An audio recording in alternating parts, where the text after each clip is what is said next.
कृष्ण की 4 दुर्लभ कहानियां। यहां हम आपको सुना रहे हैं कृष्ण के जीवन की ऐसी 4 कहानियां जो बहुत ही दुर्लभ है।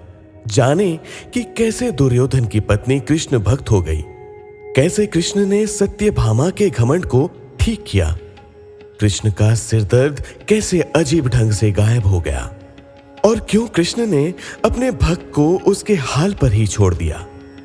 दुर्योधन की पत्नी का कृष्ण भक्त हो जाना। दुर्योधन की पत्नी का नाम भानुमति था। वह एक बहुत ही सुंदर लड़की थी और जब कृष्ण दुर्योधन के महल में मेहमान बनकर आए तब वो सिर्फ 17 साल की थी।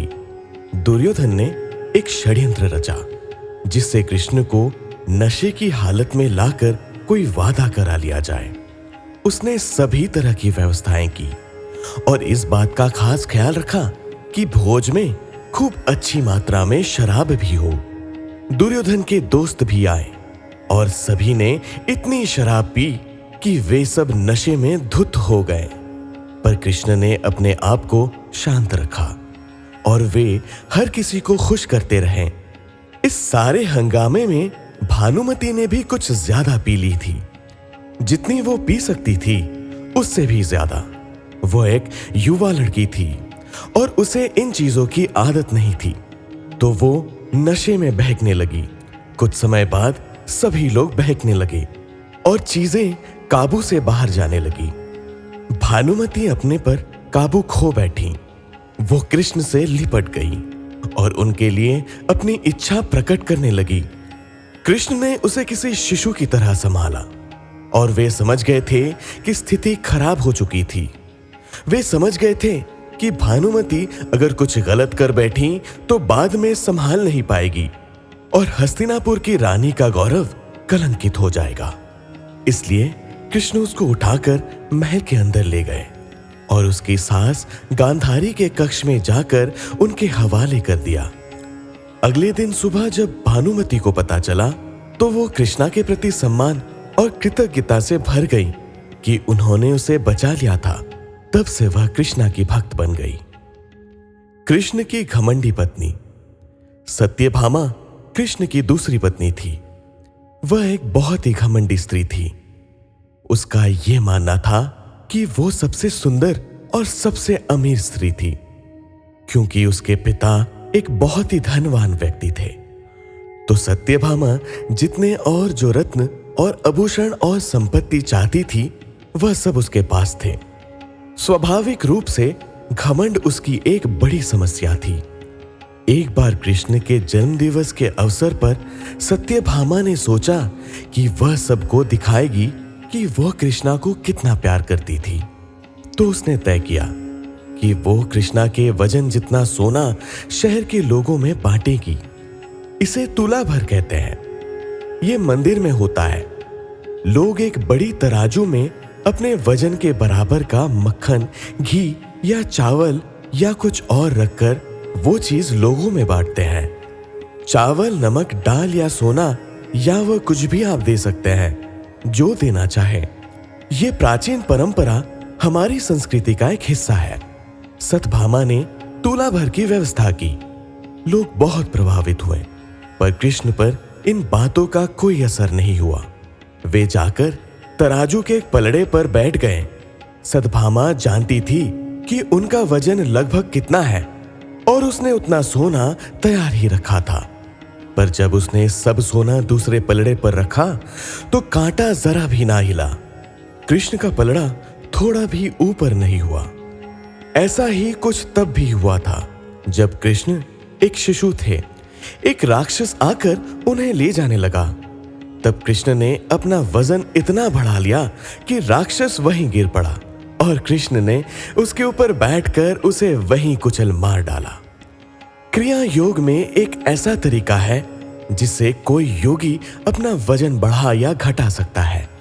ऐसी बहुत सी कहानियां हैं कि ऐसे योगी भी थे जो पहाड़ की तरह भारी हो जाते थे। तो इस बार भी कृष्ण अपना वजन बढ़ाकर तराजू में बैठ गए। सत्यभामा ने उतना सोना दूसरे पलड़े पर रख दिया था जितना उसके हिसाब से कृष्ण के वजन के बराबर था, पर कुछ हुआ ही नहीं। तब तक शहर के सभी लोग ये घटना देखने के लिए आ गए थे। तब उसने अपने नौकरों से वो सभी गहने मंगवाए जो उसके पास थे। एक के बाद एक गहने वो डालती जा रही थी और सोच रही थी कि काम हो जाएगा, पर कुछ नहीं हुआ। तब उसने वो सब कुछ भी रख दिया जो उसके पास था, पर पलड़ा जरा भी नहीं हिला। वो रोने लगी क्योंकि ये सब उसके लिए बहुत शर्मजनक था। सारा शहर देख रहा था और उसके पास पर्याप्त सोना नहीं था। वो जो हमेशा अपनी संपत्ति के बारे में इतनी घमंडी थी, उसके पास पर्याप्त सोना नहीं था और उसे समझ में नहीं आ रहा था कि वो क्या करे। तब उसने रुक्मिणी की ओर देखा, जिससे वो बहुत जलती थी और हमेशा परेशान रहती थी। उसने रुक्मिणी से पूछा कि अब मैं क्या करूं, क्योंकि ये बात सिर्फ मेरे लिए ही नहीं पर तुम्हारे और हम सब के लिए भी बहुत शर्मजनक है। मैं क्या करूं? तब रुक्मिणी बाहर गई और तुलसी के पौधे के 3 पत्ते उठा लाई। जैसे ही तुलसी के वे पत्ते उसने तराजू के दूसरे पलड़े पर रखे, कृष्ण का पलड़ा तुरंत ही ऊपर आ गया। कृष्ण का अर्थ भक्ति।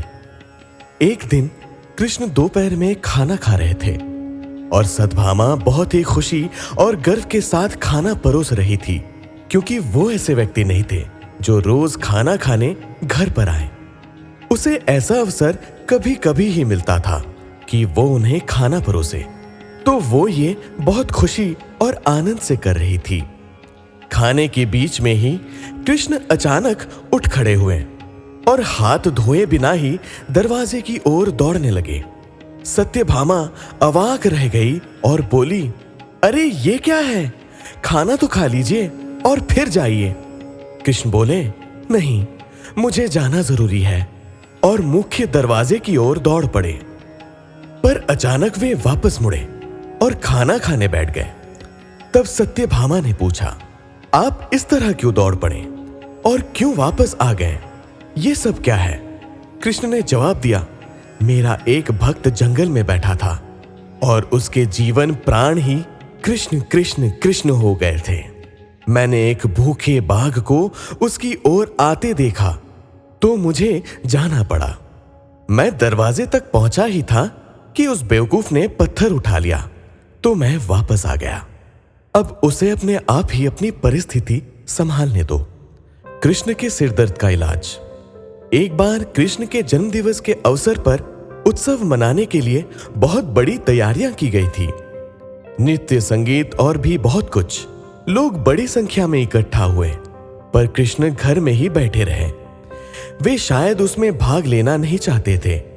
वैसे तो कृष्ण हर तरह के उत्सव के लिए हमेशा तैयार ही होते थे, पर इस दिन किसी वजह से उनकी इच्छा नहीं थी। रुक्मिणी आई और पूछने लगी, नाथ, आपको क्या हो गया है? क्या बात है? आप उत्सव में शामिल क्यों नहीं हो रहे? कृष्ण बोले, मुझे सिर दर्द है। हमें नहीं मालूम उनको वास्तव में सिर दर्द था या नहीं। हो सकता है कि वाकई हो, और यह भी संभव था कि वे नाटक कर रहे हैं। उनमें वो योग्यता थी। रुक्मिणी बोली, हमें वैद्यों को बुलाना चाहिए। तो वैद्य आए। उन्होंने हर तरह की दवाइयां दी। कृष्ण बोले, नहीं, ये सब चीज मुझ पर असर नहीं करेगी। लोगों ने पूछा, तो हमें क्या करना चाहिए? तब तक बहुत सारे लोग इकट्ठा हो गए थे। सत्यभामा आई, नारद आए। हर कोई परेशान था। क्या हो गया? क्या हुआ है? कृष्ण को सिर दर्द है। हम उन्हें ठीक करने के लिए क्या करें? कृष्ण बोले, कोई जो मुझे वाकई में प्यार करता हो, वो अपने पैरों की धूल अगर मेरे सिर पर मल दे तो मैं ठीक हो जाऊंगा। सत्यभामा बोली, ये क्या बात हुई?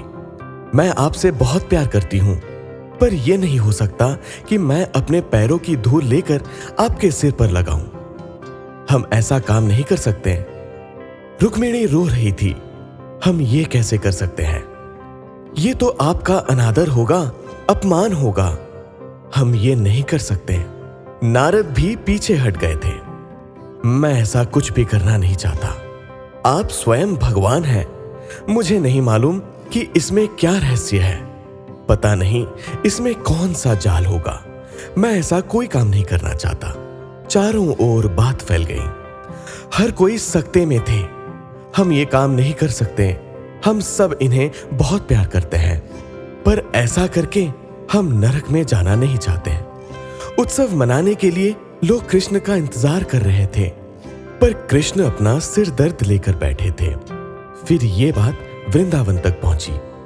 गोपियों को मालूम पड़ा कि कृष्ण को सिर दर्द है। तब राधा ने अपनी साड़ी का पल्लू फाड़कर जमीन पर बिछा दिया और सब गोपियां उस पर नाचने लगीं। उन्होंने फिर वो पल्लू नारद को देकर कहा, इसे ले जाइए और कृष्ण के सिर पर बांध दीजिए। नारद वो धूल भरा पल्लू ले आए और उसे कृष्ण के सिर पर बांध दिया। कृष्ण का सिर दर्द तुरंत ठीक हो गया। कृष्ण ने हमेशा स्पष्ट रूप से बताया कि उनके लिए कौन सी चीज सबसे ज्यादा महत्वपूर्ण थी। हालांकि वे राजाओं के साथ घूमते थे और उन्हें बहुत से राज्य भेंट किए गए, पर उन्होंने वे नहीं लिए। उनके लिए यही सच्चा निस्वार्थ सरल प्रेम ही महत्वपूर्ण था।